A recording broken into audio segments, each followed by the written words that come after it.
Praise the Lord. நம்ம இரக்கம் இல்லாத நியாய தீர்ப்பை குறித்து இப்போ அறிந்து கொள்ளலாம். யாக்கோபின் புஸ்தகத்தில் 2ஆம் அதிகாரம் 13வது வசனம். ஏனென்றால் இரக்கம் செய்யாதவனுக்கு இரக்கம் இல்லாத நியாய தீர்ப்பு கிடைக்கும், நியாய தீர்ப்புக்கு முன்பாக இரக்கம் மேன்மை பாராட்டும்.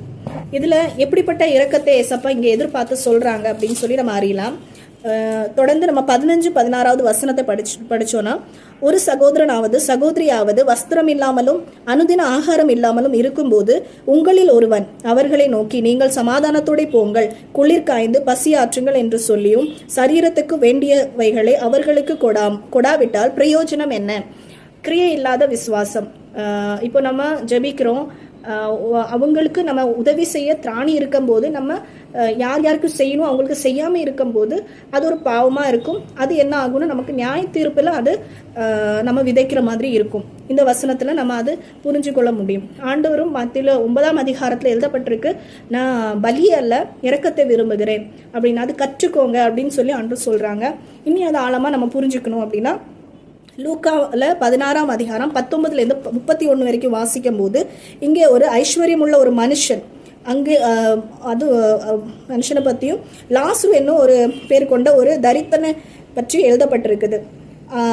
அந்த லாசுரு பார்த்திங்கன்னா அவங்கள அந்த ஐஸ்வர்யவானோட மேஜையில் இருந்து விழுகிற துணிக்கலையாக சாப்பிட்டு அந்த பசியை ஆற்றணும் அப்படின்னு சொல்லி அங்கே உட்கார்ந்துருக்காங்க. ஆனால் அந்த ஐஸ்வர்யவானுக்கு அவங்க மேலே அந்த இறக்கமே அவங்களுக்கு வரலை. அதனால 2 பேர் மரித்த பிறகு எப்படிப்பட்ட ஒரு நியாய தீர்ப்புக்குள்ளே அடைஞ்சாங்க அப்படின்னு நமக்கு தெரியும். பார்த்திங்கன்னா லாசுரு பார்த்திங்கன்னா ஆப்ரஹாமோட மடியில் இருந்தாங்க.